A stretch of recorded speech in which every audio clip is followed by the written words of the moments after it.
Assalamualaikum warahmatullahi wabarakatuh. Selamat pagi anak-anak. Bagaimana kabarnya pada pagi hari ini? Semoga kalian dalam keadaan sehat walafiat ya.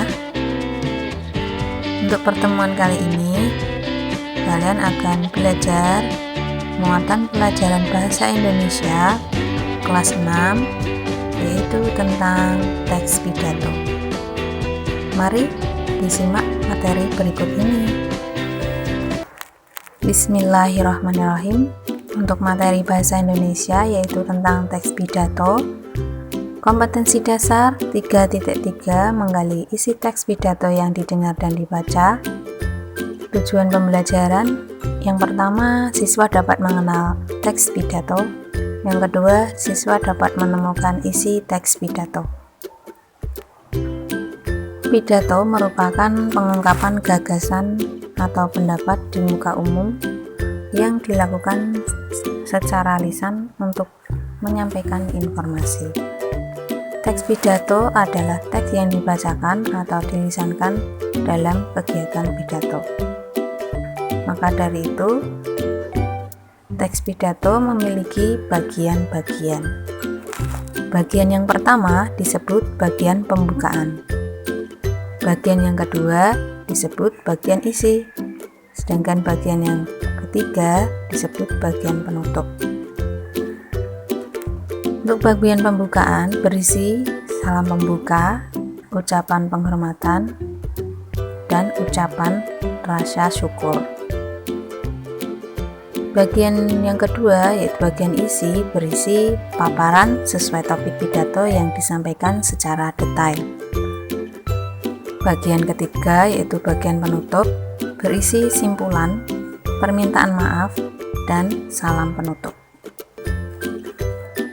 Jenis-jenis pidato ada 3. Yang pertama, pidato persuasif, yaitu bertujuan untuk membujuk agar pendengar terpengaruh dengan isi pidato.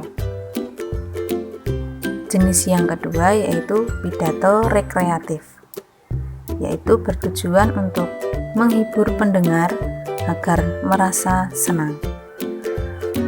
Yang ketiga, pidato informatif, yang bertujuan menyampaikan informasi atau pemberitahuan agar diketahui dan dilaksanakan oleh pendengarnya.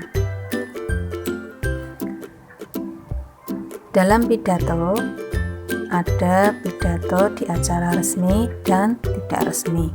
Contohnya, untuk pidato resmi, yang pertama pidato upacara bendera di sekolah. 2. Pidato peringatan Hari Besar Nasional. 3. Pidato resmi kenegaraan. Dan masih banyak lagi.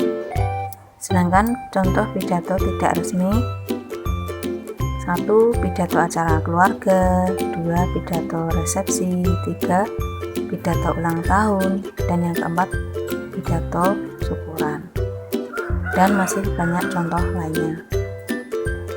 Ciri-ciri teks pidato ada 5.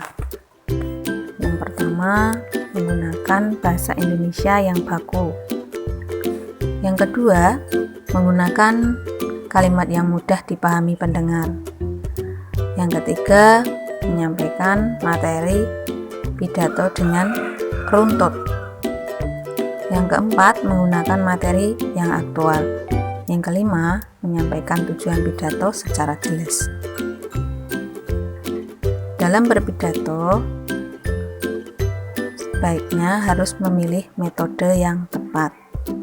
Untuk metode berpidato ada 4. Yang pertama, metode impromptu atau spontan, atau juga disebut serta-merta, yaitu berpidato tanpa persiapan sebelumnya, hanya mengandalkan pengalaman dan wawasan.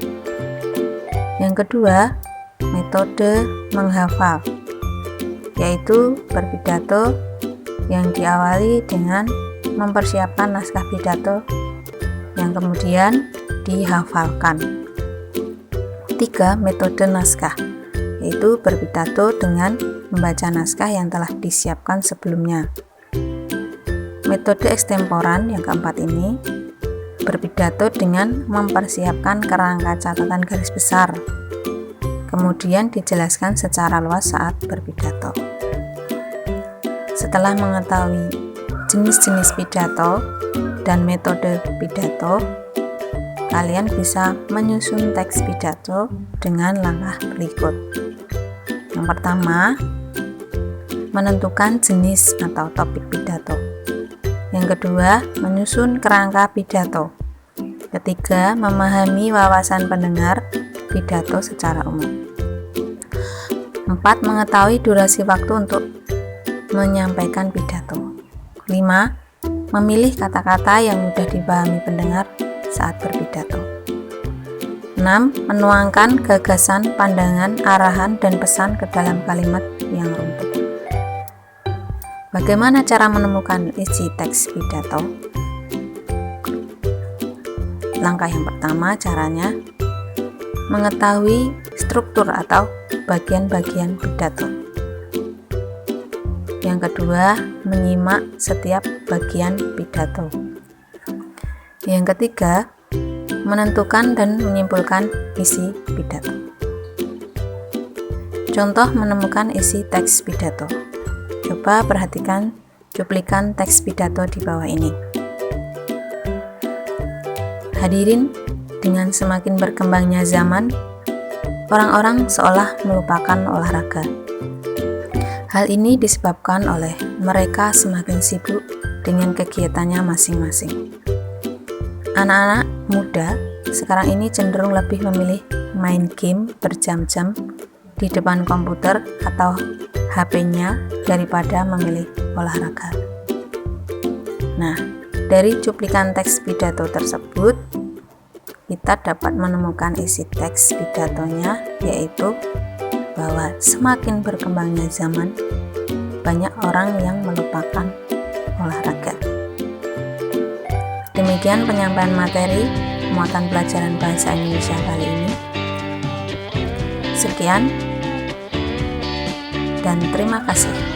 Wassalamualaikum warahmatullahi wabarakatuh.